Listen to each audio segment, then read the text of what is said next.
In a world where news flies around every minute, you need the ability to relate and connect with what matters and stay up to date.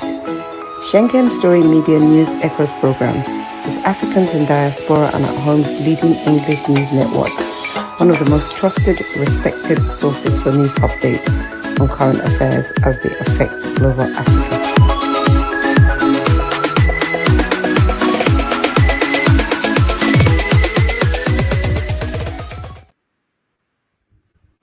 Good day, viewers. Good day to you all, wherever you may be hearing us, watching us. This is SSM Global Wednesday Update, the 3rd of July, 2024. We're here as we do normally, give you our updates, connect to issues and matters, and help you stay up to date with occurrences around the world. So my name is Godwin Iweajunwa, and joining me from different parts of the world are my colleagues, my friends, brothers in faraway Toronto, Canada, where they've been enjoying the Canada Day, is our man, Sir George Chukwu. Sir George Chukwu, you're welcome to this Wednesday program. Good morning, my Godwin, and good morning, viewers from around the world. Well, welcome you to our show today. It's going to be a fantastic one. Yes, Sir George. Sir George, your face looks so fresh. I guess the Canada Festival has been one very memorable one for you. Yes, it has been. It's been a wonderful weekend. We had a good time. So I'm still healing my voice from all the fun. Wow! Yes, you see that. Okay, George, we have our man Ogbeni Olayinka Raji from Lagos, Nigeria. Good morning, big brother. Good morning, Mark. Good morning, Sir George. Good morning, viewers around the world. Welcome to our Wednesday program. You're welcome. Good morning, Raji. Welcome. We know Nigeria Day is October the 1st. We're waiting for that day, and that day also incidentally falls on the same day with something special. We will say that now. Raji, is that not so? October 1st is 2 days in one sir. for you. 2 days in one. Yes, sir. All right, gentlemen. Let's go on with today's update. So you're all welcome. This is our Wednesday Global Africa update. We give our stories, we report issues, and put it in a perspective way where people can also grasp what's happening. Let's begin with what has become like a very, very terrible, gruesome action in Nigeria. Guys, I don't know if you're following the Borno State bombing. Borno State, that's not east of Nigeria, Borno State. Last weekend was a very, very, very that attack, you want to call it more than horrific. Anyway, the story is this. What we got from our studio here is that 4 women carried out 4 suicide bombing. The first woman was accompanied with a child, and she blew herself up in a wedding reception. The second one blew herself up at a checkpoint. Immediately, she was stopped by some military people. Boom, she snapped up. And the third explosion occurred in a hospital. And that hospital had people inside, and the suicide bomber came in and blew it up. And finally, the fourth one came while they were doing Muslim prayers for the victims of the previous suicide bombing. Now, a fourth woman came again and blew herself up and blew up everybody. So this is serious. Suspected female bombers is making us check into this whole Boko Haram activity, even though no exact organization has claimed that that whole horrific action, but we know who controls that part of. George, what are you following with that story? Last weekend, suicide bombers, 4 of them. Like I once said before. Like I once said before, when we begin to tell ourselves the truth, and deal with the truth as it's supposed to be dealt with, then we'll be delivered from all of this mess. As long as we are lying to ourselves and just, faking the funk, it will continue to happen. We know who are in charge. We know the leaders that might be in connection with all of this nonsense that is going on and why it is happening in certain areas consistently for many years. So until Nigeria begins to say, okay, listen, we know what is going on. Let's look within our leadership in the north and find out who are connected to these people while this is happening. Until then, we're just playing games. We'll be running around the mountain, motion with no progress, like a blind horse. That's what's going to happen. And it is happening in our eyes. Motion with no progress, and that's what's going to happen. Yes, it's sad. A new study that has been done by groups has found out that Boko Haram is now using women suicide bombers. The recent studies suggest that in fact half of all the suicide bombing that has taken place so far in Nigeria are mainly women. And these are those women coming from? Where are those women coming from? Are there not these little girls that they kidnapped, part of them, where they want to brainwash them, train them, and use them to go out there and begin to cause these atrocities? These are the same people. Where are they coming from? Where are the girls coming from? They are kidnapped girls. Yes, Raji. I think it's Gwanza bombing. Very, very horrific. Very, very. We saw splitters of people's brain, bodies everywhere. Now these women are succeeding because they are wearing hijab, that Muslim dress that covers from your head to your feet, and with that you can carry. Yes, you can carry whatever you can, go up and donate and blow up everywhere. Raji, how do you see this new Borno suicide bombing? To me, it's quite senseless, and it is being driven by cowards who have no basis at all for all the atrocities they are causing. And like Sir George said, there are people in high places who are privy to all these things, who are behind all these things. I don't understand it. I don't understand it. And it is the cowardice and the wickedness in it that baffles me. How people will continuously commit such terrible atrocities against themselves, because all that they are doing it against themselves. And why? For what reason? It's senseless, and there's no basis for it.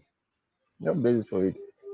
In Islam, it is even haram for you to commit suicide, and especially for you to use women for that. So I don't think it. I believe it is not as religious as they want it to seem, because there's hardly any religion that supports suicide bombing, and that supports senseless killing. I don't know. Yes. Senseless killing, but it's happening, Raji.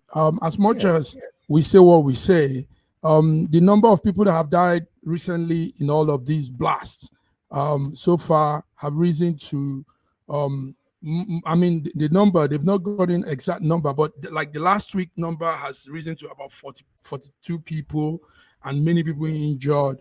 And this has been what has been happening since 2000, hiding under that hijab dress, carrying those explosive, blowing up people, innocent people. Imagine the fourth one. The fourth one came to where they were having prayers for the previous bomb blast, and she came there to also add to it. Imagine that, George. Entirely senseless.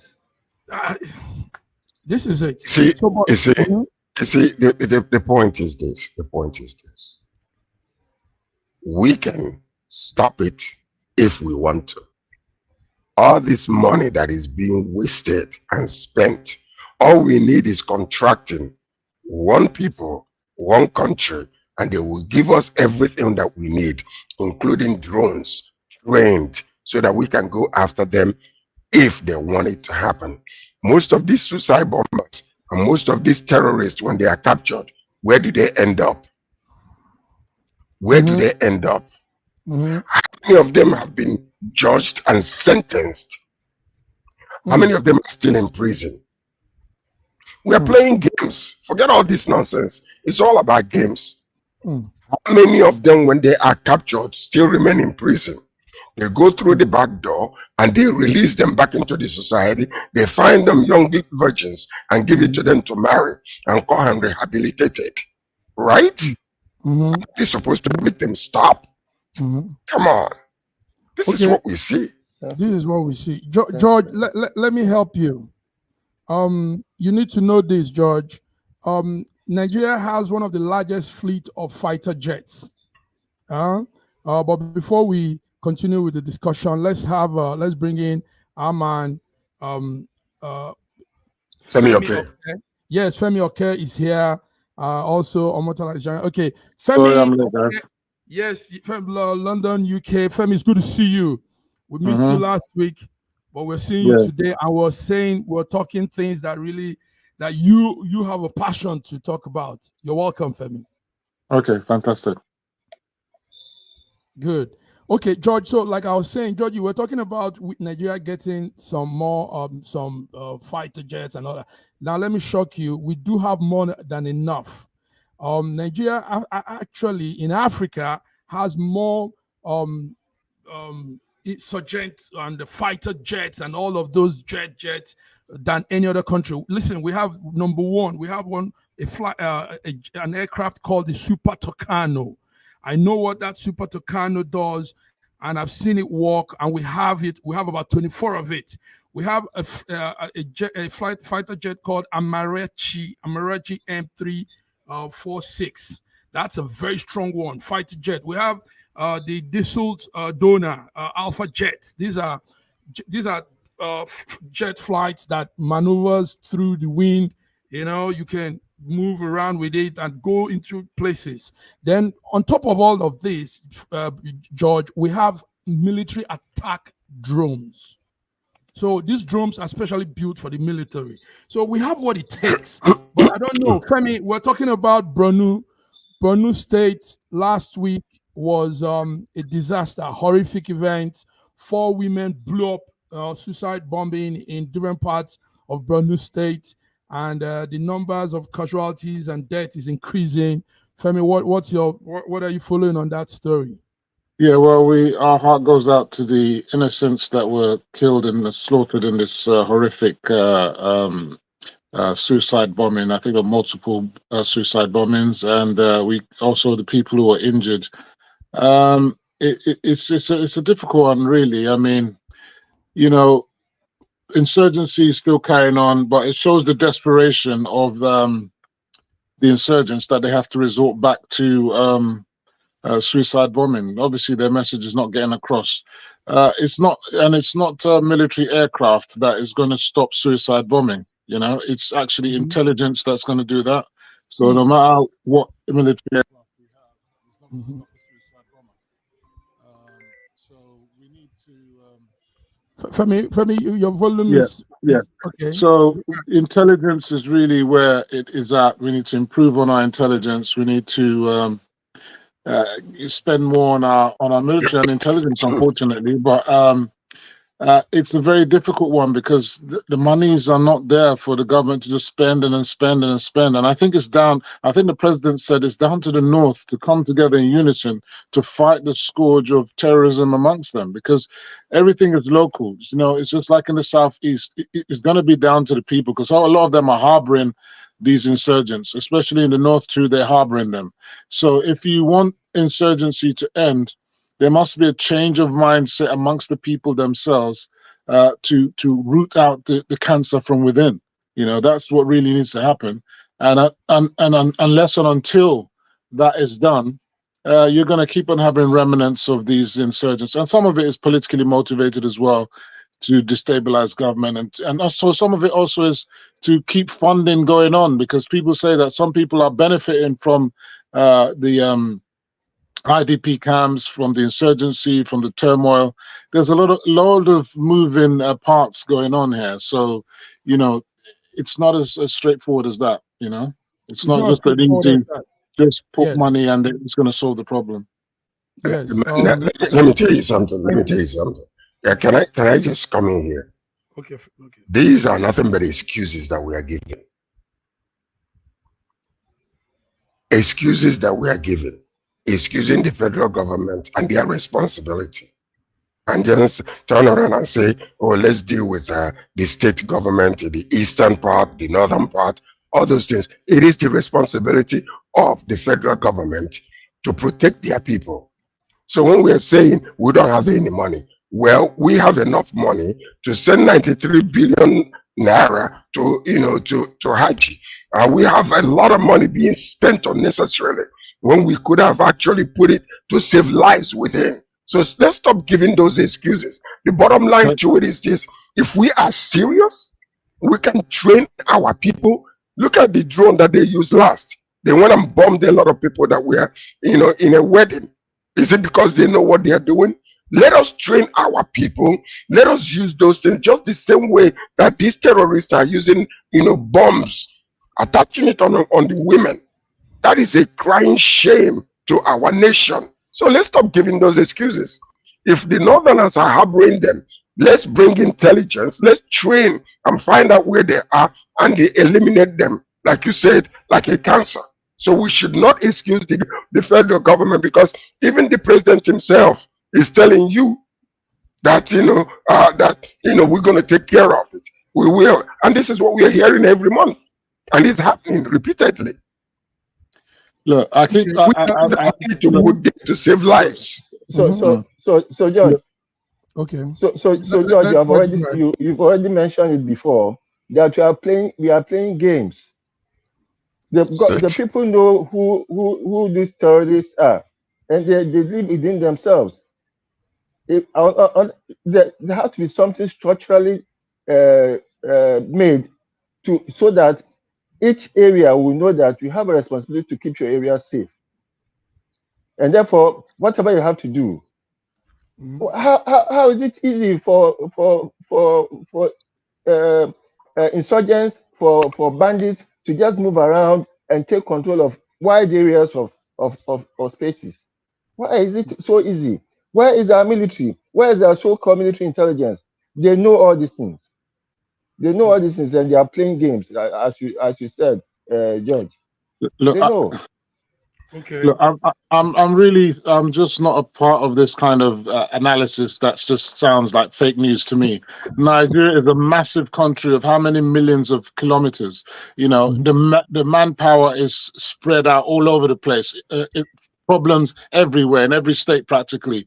We don't have the manpower, we don't have the weapons, we don't have the facilities, we don't have the intelligence, we don't have the facilities really to really tackle this thing. But we can deceive ourselves and say we have, but that's fine. One Tucano aircraft is about $10 million. $10 million for one aircraft. Okay, so that we don't even have them. Let me finish. We don't have enough for the size of a country. How many different locations? Tucano aircraft is not even a solution anyway. You really need military helicopters that are going to be rapid response kind of things. You need air bases Femi. Let me say what I'm saying. You need military helicopters, and you need bases strategically located all over the place, so that when an interdiction happens, they can get to the area of conflict within minutes. You understand? You're not going to send a Tucano aircraft to come and bomb them. That's not going to make sense. You need helicopters so that people can parachute down, come down, and then interdict. And it's a squadron of helicopters. So you've got protecting helicopters and the one with the personnel.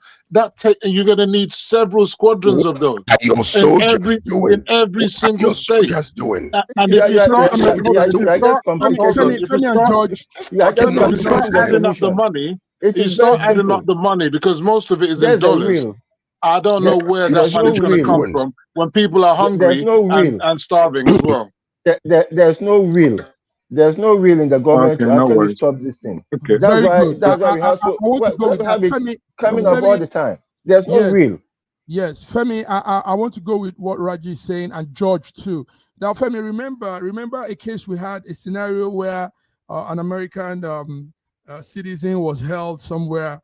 I think this was during Jonathan's tenure, and the American soldiers came, picked this guy, and left. I mean, they came right there at the heat of the battleground, the insurgent ground. So Now, it's about willpower. Femi, we have all of what you've said. You forgot that we bought those Super Tucanos, we bought all those drones, military attack drones, and it's inconsequential. Huh? It's inconsequential. I've already told you. You cannot use the Tucano. You cannot use the Tucano aircraft. Listen. Let's be realistic. Let's be serious now. You cannot use Tucano aircraft to stop a suicide bomber. That's ridiculous. So let's be talking the real reality. That's not what's going to. That's not going to stop. That's not going to stop.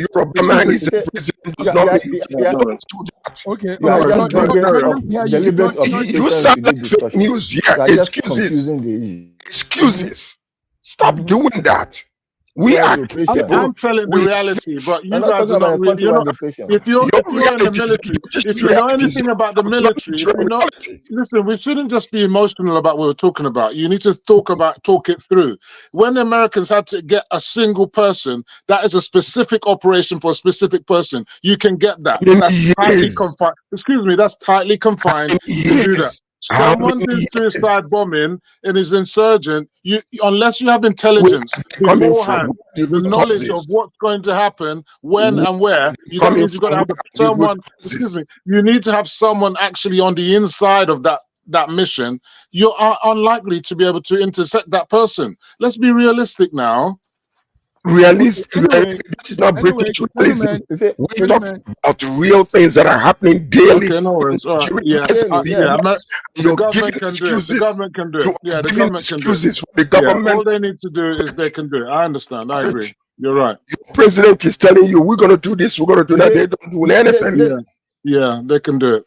I understand. Last time, gentlemen, on Monday we were talking about nepotism in governance. And I told you guys, Femi, you were not here. I said one of the evidence of this nepotic style of governance we have in Nigeria is in terms of security. We've had service chief, the service chiefs of all tenors, chief of air staff, chief of naval staff, chief of defense staff, all come mainly from the north, and still the north is where this whole insurgency springs up from. So it's the willpower, like Raji said, the willpower for these people to really hold this situation and say, listen, let's put an end to this. Because massive, my Godwin, we must be realistic with ourselves. The killing is not as much as it was before. You had a series of suicide bombing. One in how many years has it happened? It's not like it's happening in all 36 states. It's not like it's happening every single day. It's not like it's happening every single week. It's not like it's happening every single month. I think this outrage, I don't mind the outrage, but I think we should tailor it because it's not as excessive as you try to present it. We must be honest with ourselves. The level of insurgency is much less than we are telling the truth to ourselves. It is not across the whole country. It's personal. It's in certain places. It should be controllable. Yes. It is not across the country. It's specific areas in the north that we can target and clear them off. Well, it doesn't even require all this military armament that you are talking about. If you have the solution, both of you, that you say that the government can do it within a heartbeat, I would suggest that you make that suggestion to government, because I know that there's no easy solution to the problem. This kind of talk is actually childish from you. No, I don't believe so at all. It's really childish. All right, gentlemen, it's very childish and immature for you to be talking like this on a very serious matter. I'm quite mature, actually. I don't see how it's immature. I'm saying to you, it has nothing to do with personal talk here. Let's still look into more of such. Terrorists also just yesterday, we were still talking Borno. Now, yesterday, a Nigerian lecturer was killed. That's in Katsina. Katsina yes. Yes, Katsina had the killing of the vice chancellor of the university, and it's still part of what we're saying. I mean, look now, the young man you're seeing there on the screen, viewers, has been killed by terrorists. Katsina University lecturer, dead. I mean, they killed him. They kidnapped two of his children, and all of this is happening right under the watch of the chief of army staff, chief of naval staff, and all of these chiefs. And we're here. Femi, it's more than giving excuses, man. Okay, Femi, go ahead. Femi, go ahead. This is what I'm saying. I keep saying this. We must be realistic. Are you actually trying to tell us now that the military should be in every nook and cranny of Nigeria, that should have intersected that and stopped every single incident? That's impossible.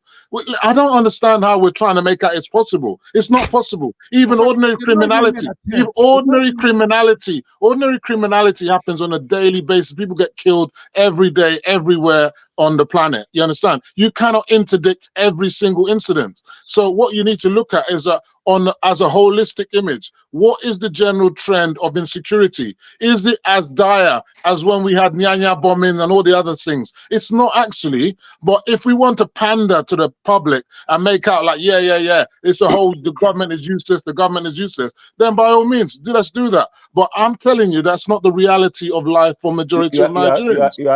You are sounding like a government spokesman. I'm not talking about government. It's nothing to do with government. I'm talking the reality.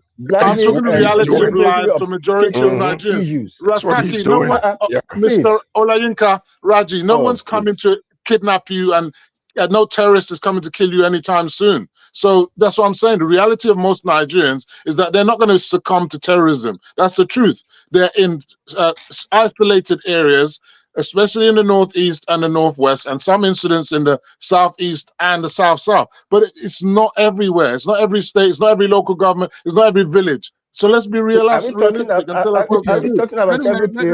leave this topic.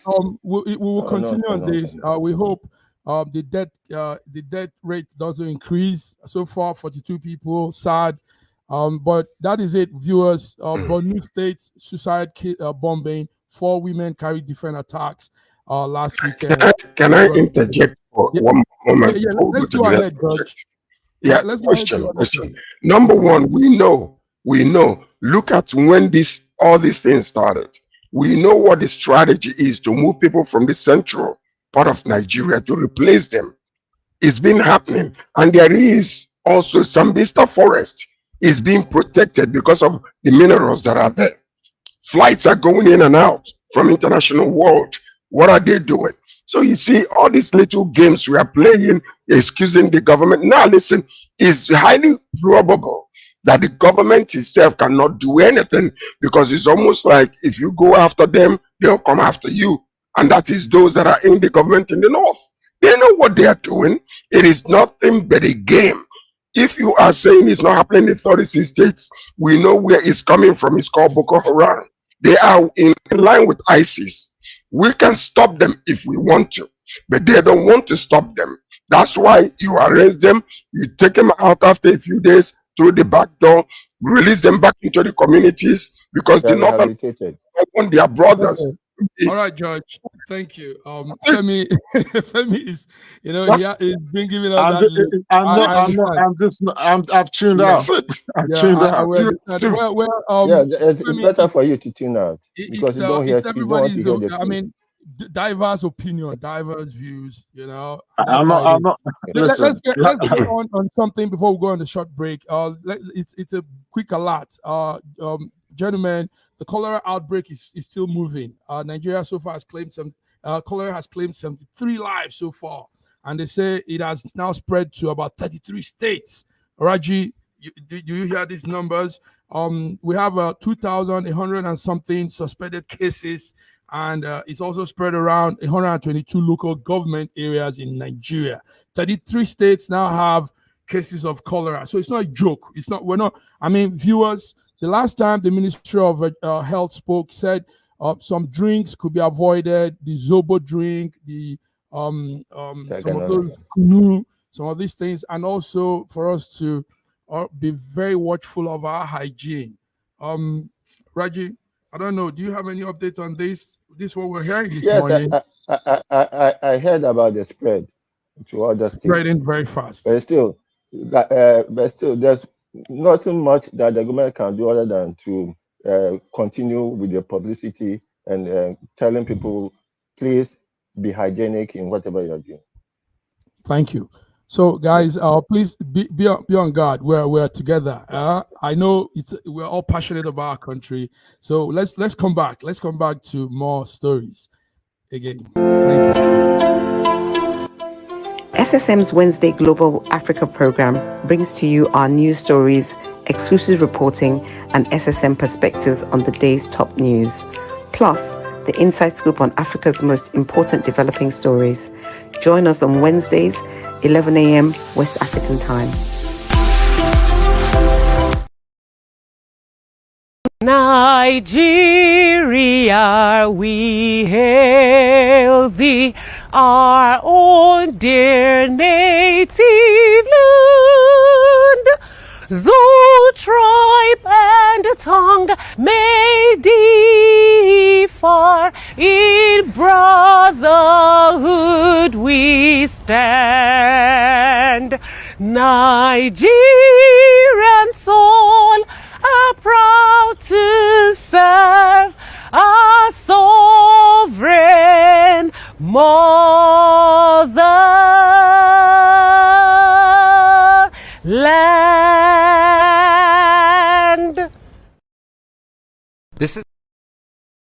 This is everything you need to marry a Nigerian girl. Her father gave me a list of 39 items which include a live goat.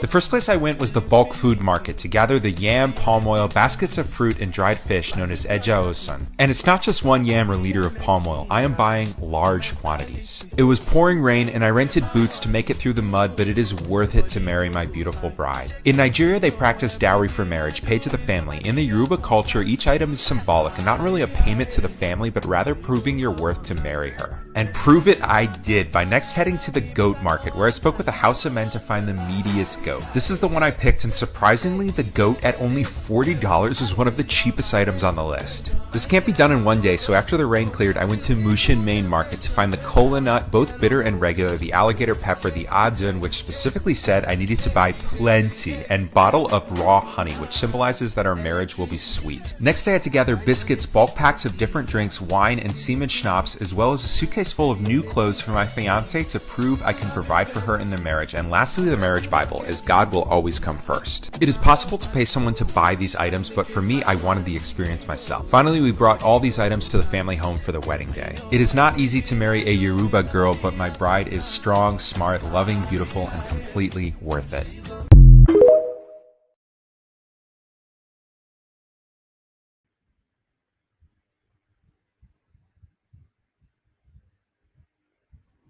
Yes, viewers, you're back. We're back to our Wednesday African Global Update. And I'm here with my colleagues, coordinators, correspondents, and friends from different parts of the world. George, are you there? Femi, okay, Yes, are I'm you here. there? Yeah, Okay. I'm here. Thank you. Yeah, Raji, are you there? Good. Gentlemen, yes, more stories, more woes for our former Petroleum Minister.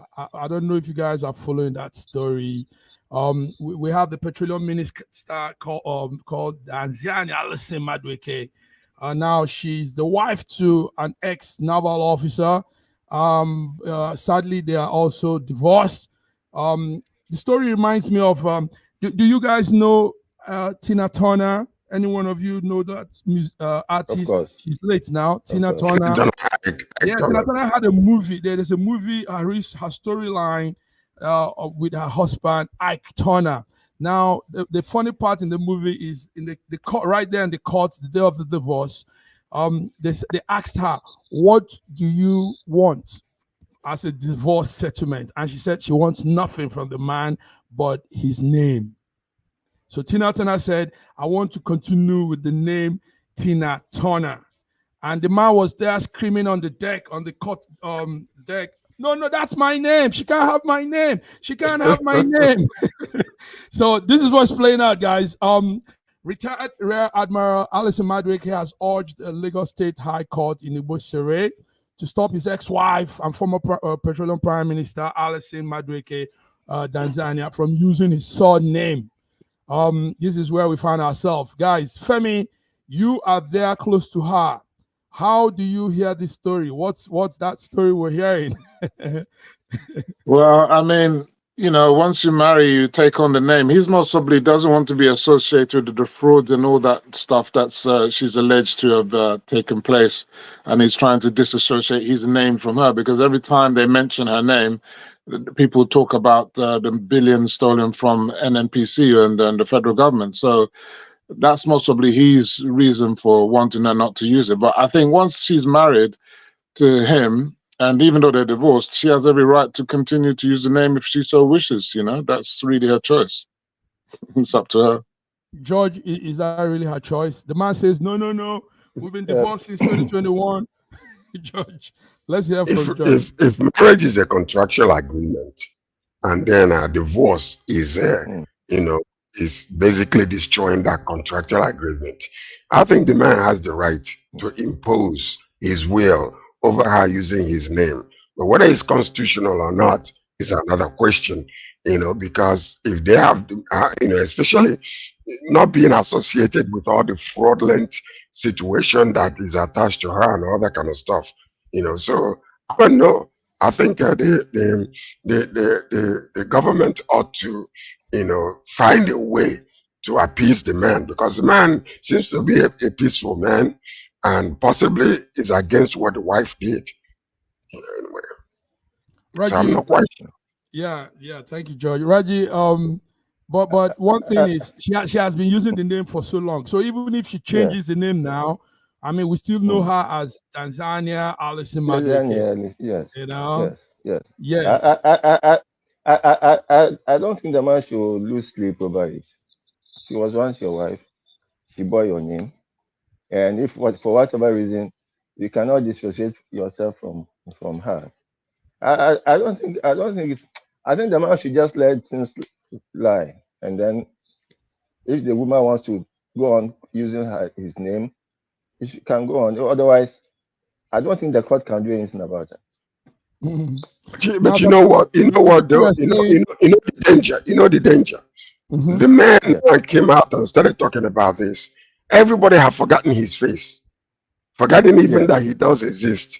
So now he troubled this water, and then his name is up again. His picture is all over the place. He's even making it more popular. So I think he should take Raji's advice and just go to sleep and enjoy his retirement. That's what I think he should do. And sadly, they have a child together. They have a son together. Also, some people are saying maybe somehow she likes the name because her own father's name sounds a little bit, Agama. Yeah, what I want to know is how much did he get in the divorce settlement? Did he get a lot of money? Because that would be interesting to know. Femi, okay, you are trying. I don't think the man needs our money. I don't think the man needs our money. Anyway, guys, viewers, the retired Rear Admiral Madueke says the wife should stop using his name, and he's through with her. Sad story there. So let's look something again, Femi. Also, let's not leave the fact that this woman actually did some havoc. This woman embezzled government fund to billions. Allegedly. I mean, Femi, why do you say allegedly? Because she's not been proven guilty yet. She's not been made guilty. She's not guilty yet. It's all allegations about her diamond bride. All this money this woman people are still saying is allegation. Oh boy. Some of her assets have been stripped, yes, but in terms of the allegations, they have not been proven. So we wait and see. Yes. We heard about diamond brass and golden pants. It's all part of the story. All the house, all the castle, and every okay. This is it. Sorry, yeah. I heard the case from Obla or whatever his name is, who was accusing a government official of having 61 $69 billion in his account. That's fake, 69 billion. fake That news. is ridiculous. It's fake news. Or 80 G wagons in his garage. You know, such things are just thrown around to spoil the person's name. I don't think it's all right. Thank you very much, gentlemen. Let's come to it's Africa. So we spread a little too. Let's go to South Africa. South Africa, I know Femi is there. ANC Ramaphosa has unveiled his cabinet and includes other members from different parties, other parties. His agriculture minister, for example, is from a party called DA. His tourism minister is from a party called the Good Party. I think that this sounds good. Femi, let's hear you. Well, actually, it's quite controversial, actually. So he used the DA as a foil so, you know, there's a problem with the ANC to do with redistribution of land. Yeah, that's what people have been clamoring for. And that means redistribution of agricultural land. He's put that firmly into the DA, the Democratic Alliance. I think it's a white guy. Or I'm not sure. Anyway, they're going to have to deal with that. So that's going to be a big problem. I don't know how he's going to solve that problem. So maybe they're looking to say that he's going to fail. And anyway, so they'll put the blame on them. That's what ANC are doing. That's what it looks like. But I mean, why do we always have a reason to say things? I mean, we've all said having a unified government and bringing other people into your governance helps leadership. It helps governance. Not necessarily. They're strange bedfellows, and they're just in it because ANC couldn't get a majority. So that's why they're in it together. Otherwise, they wouldn't want to be together at all.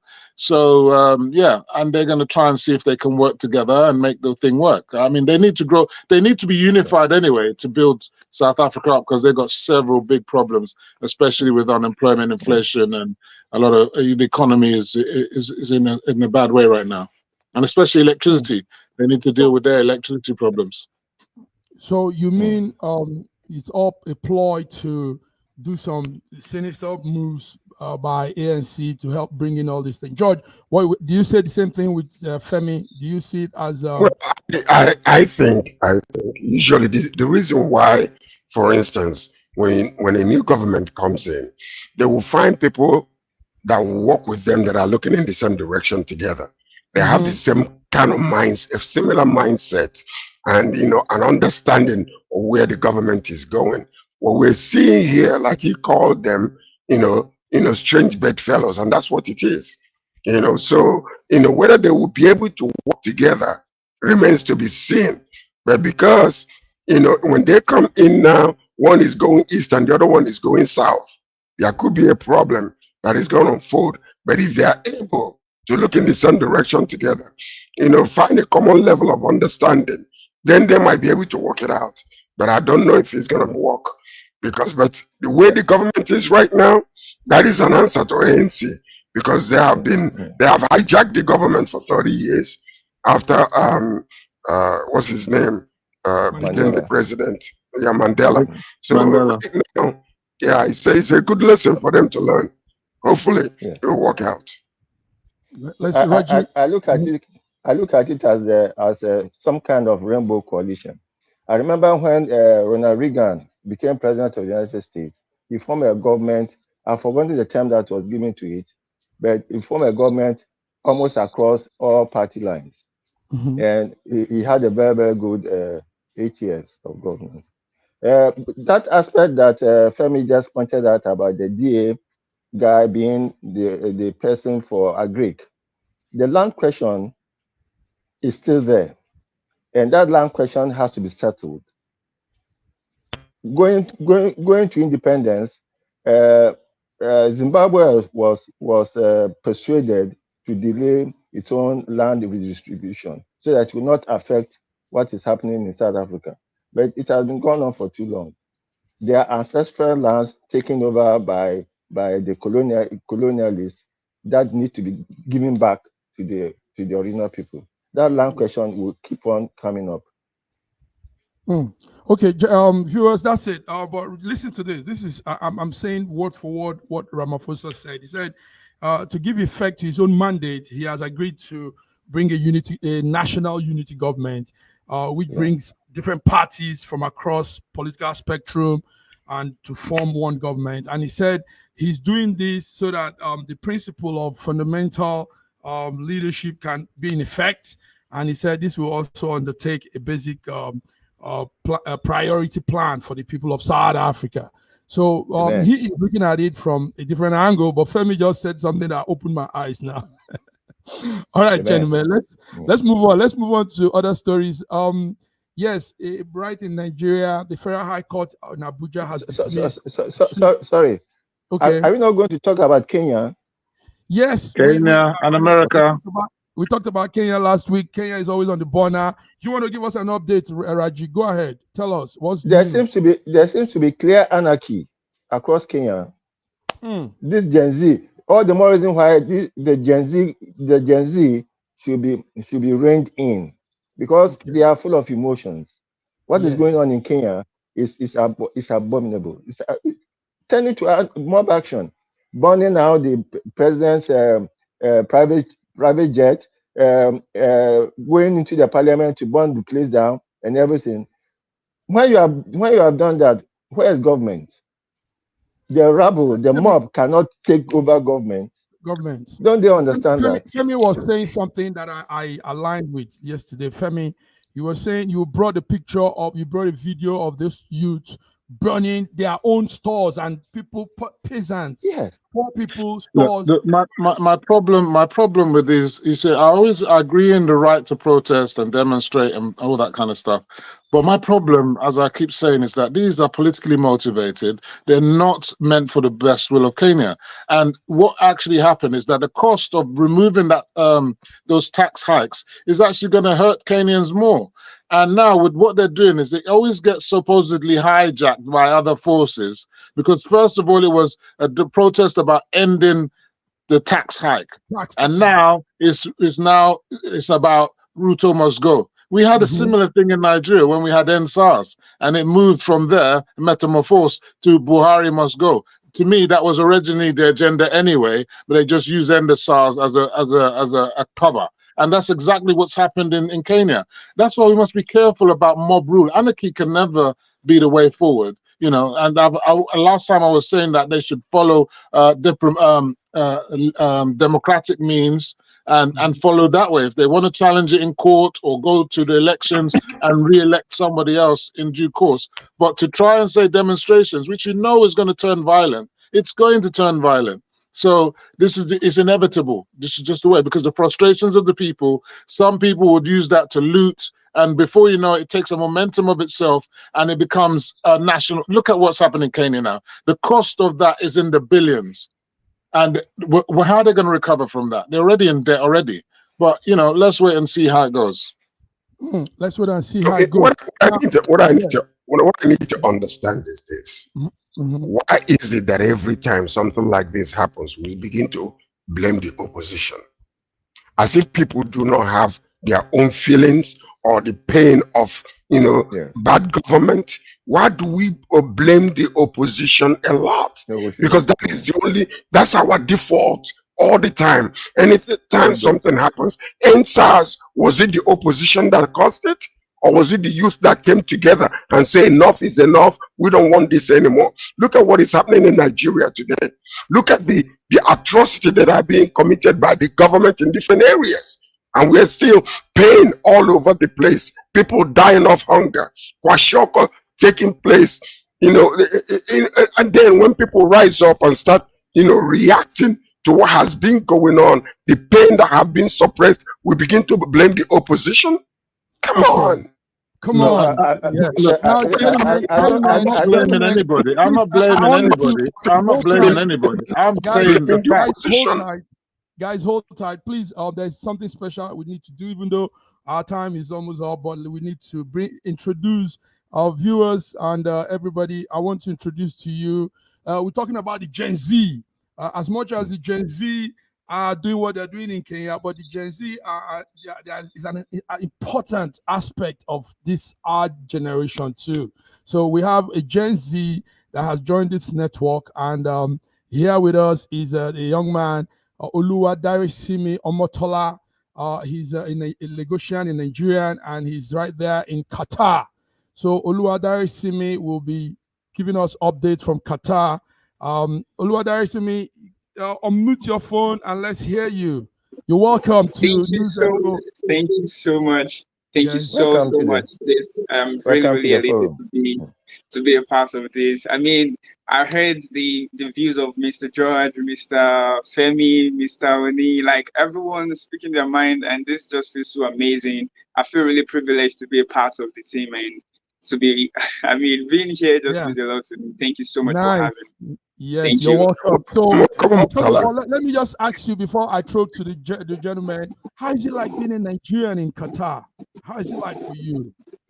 I mean, it feels so awesome. Like everywhere you go to, the organizations you work into, they just ask you where you're from. And once you mention you're from Nigeria, there's just this, there's a special way they look at us. I know we have our own bad sides when it comes to being Nigerian out there, but like there's just something about us that they enjoy so much. I mean, there's some organizations that literally just employ Nigerians. They want Nigerians because of our resilience, our, the way we handle stuff. Like they just want to see us around. So it feels so good to be here, and I'm enjoying it. I'm enjoying being Nigerian. Nice. Okay, let me open to Femi, George, Raji. This is our man. He's going to be with us, and yes, Oluwadare Simi. So, what do you guys have to say to him? Well, like we say in the Yoruba, welcome to this program. Femo, right, that's your brother. Well, it's good to have the Gen Zs here, and we'd love to hear his opinion, because obviously we see what's happening in many countries. They seem to have a completely divergent opinion about what's going on and how to solve our solutions. But it's good. Some of them are quite creative, and we'd love to hear from him. Nice. Thank you so much, Mr. Femi. I appreciate it. Well, we just want to welcome you. It's a fresh new appearance, and we just want to ensure that you understand that we welcome you wholeheartedly, and you joining us. We'd love to hear your own ideas and the way you see things from the Gen Z, perspective. So welcome. It's such a pleasure to have you with us. Thank you so much. That's so mind-blowing. I'm grateful. Thank you. Nice. Okay, you're welcome, Omotala. Let's go back to one last story before we call it quit, guys. Femi, you were saying this yesterday, Nigerian fiscal imbalance. Something is happening. It's not going right. Tell us, give us updates, Femi. What's the situation? We always talk about the leakages, the corruption, and all this kind of stuff, but we don't focus on the real issues. The population of 230 million, and growing every single day. Our national federal budget is less than $30 billion. This is scandal. It's not enough to do anything. I mean, I hear the other Raji and George saying the government must do this. The government, $30 billion can't buy jack crap right now. You understand? It can't feed a nation, that's for certain. It's not going to provide electricity, and it's not going to fix the roads. So we need to start ramping up. We've got a gap. There's a infrastructure gap in the like over 500 billion. You understand? And where is this money going to come from? This is the thing. And until we start addressing that, we're never going to move from our subsistence economy, because that's basically what we have. We're just cap in hand economy. You remember that a third of the budget is deficit funding, and a third of that deficit also goes towards paying interest payments and repayments on the loan. So in effect, the government is spending $20 billion to do everything. And I want to hear people tell me that that's more than enough for Nigeria. That's a joke. It's a pathetic amount for a country of 230 million with the developmental needs that we have. We need to ramp that up to about $100 billion. At least that's what the government needs as a revenue to even begin to start addressing things. And until we start doing that, and that has to be increasing continuously every year, we're not going to move forward as a nation. We need to start telling ourselves the hard truths. We need money to develop, and not keep talking about the patents that we have and the stealing of the patents. Yes, of course, we must control that. But yesterday you brought up this. Raji and George were saying... The point is this.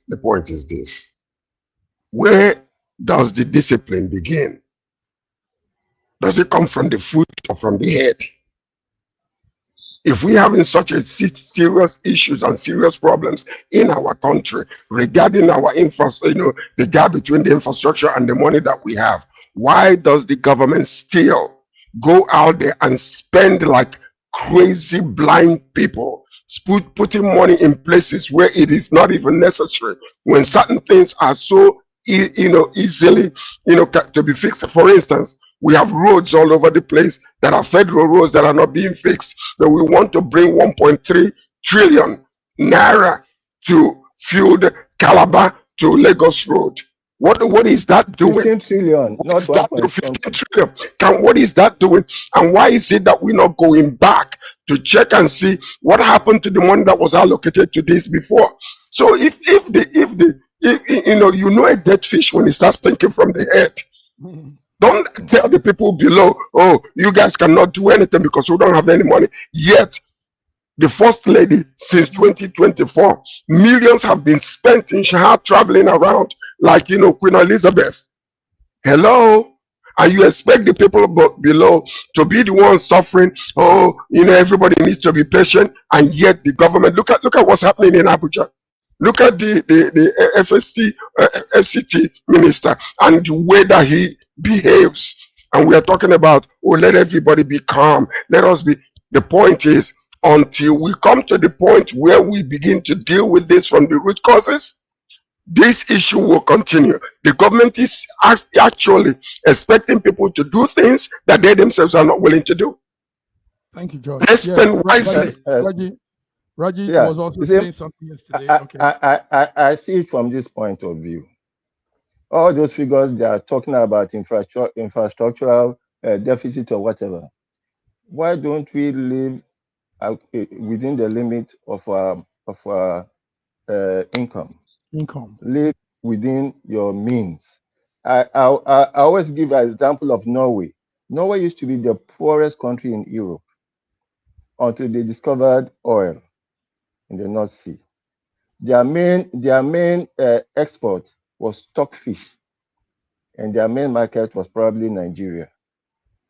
When they discovered oil, their lifestyle did not change. They rather put most of the income into their sovereign wealth and built it up until the point their lifestyle didn't change. They were still doing some simple improvements in their lifestyle because they were now having more money. But they kept most of the money in the sovereign until it came to a certain level that they cannot bloom. Today, Norway has the highest sovereign wealth across Europe. Let us live within our means. Let us live within our means. We are talking about 100 billion deficit of something. Where are you going to get it from? And when you mention 200 million people, 200 million poor people, you can't tax them to death. Please, I don't. Let's hear from the other guy. Let's hear from Simi. Simi, what will you say to all of this? Yesterday, some experts are saying they will urge Nigeria to address their fiscal imbalance and prioritize sustainable revenue for our debt reduction. Yes, tell us what's your view on this? Are we honestly, I just I resonate with what Mr. Femi said earlier. Like, the government needs to do better. I'm not saying the government's officials should, go as far as doing the same thing President Ibrahim Traore did, in Burkina Faso. But I feel like if the government can just reduce their own lifestyle, like the salaries the government are getting, and then it's affecting the Nigerians because, like, we need to pay taxes. The taxes creeping off us is just way too much. So I feel, I don't feel we Nigerians are doing okay. We just have a bad government. We just need a government that works. We just need a place where we can be sure that the taxes we're paying, the little we're doing, is worth it, right? But until that happens, I don't think there is anything that can be put in place to make it work. Still back to government. Guys, The problem is that people look at this thing from the prospect of, oh, we're going to have to pay tax. Government is putting the burden on us. That's not what I'm saying. What we're saying is that we need to grow the economy exponentially as a unit to start being productive. The nation is not productive enough. And with the number of people that are at our disposal, with the so-called resources at our disposal, and the intelligence of the people, we ought to be, our economy, the American economy is 28 trillion. Our economy is about 400 billion. It's ridiculous. It's too small. We cannot achieve anything with that kind of. You compare Nigeria with the US. I'm just saying, it's not about. It's not. Listen, it's not about comparing. The military budget of the US is much more than. Can I finish? I'm not comparing. You are just obfuscating the. I'm not complicating the issue at all. We need. Why don't you compare Nigeria with Zimbabwe? For goodness sake, please. What I'm saying is that we need to grow the economy. That's what China done. Yes. That's what Turkey has done. That's what all these countries. So this is what I've been saying. We need to grow the economy exponentially to the level. So we need to be more productive. We need to be more productive. How do you do that? Well, that's for another day. We can't talk this in the moments that's now. For another day. We need to. You can't just be throwing. You can't just be throwing things around and then leave it there. We can have a show specifically about that, but it's going to take a lot to do. Yes, one thing I have to add to all of this. Sorry, okay, good. Go ahead, George. Theoretically, what Femi is saying, theoretically is in its sound. Okay, on a good day, all things being equal, that is acceptable. But the point is this: if you want to grow your economy, you have to do things that will make the environment conducive for the economy to grow. Don't spend money, every time we turn around, if it's not going for Hajj, you're buying 2 brand new planes, for the president and the vice, and then you turn around and you build billions of dollars worth of infrastructure for the vice president, as if the old one is all done. You're spending like a crazy man. No one is spending billions of dollars. That's an exaggeration. Excuse me. Let us make the environment conducive. Let us build roads. Let's bring the infrastructure of light in our country. Let's take care of security system in Nigeria, insecurity to make foreign investors to come in. Let's manage what we have already.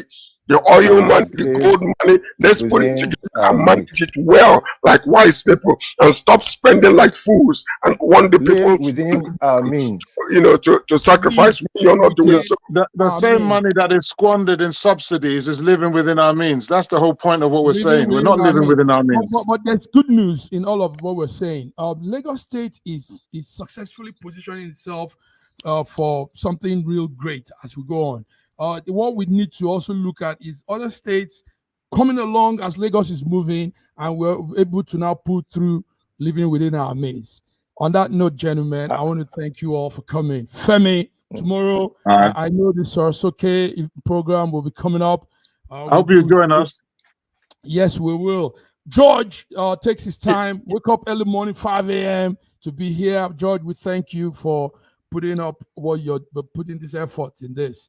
And Raji, the big man in Lagos, Nigeria, thank you for coming. Thank you. Now, viewers, we just introduced to you Gen Z. We need the Gen Z. They are a very important number. Yes, a very important figure in whatever you're doing now. I mean, see what they are doing in Kenya, taking over. You know, even though in a raw way.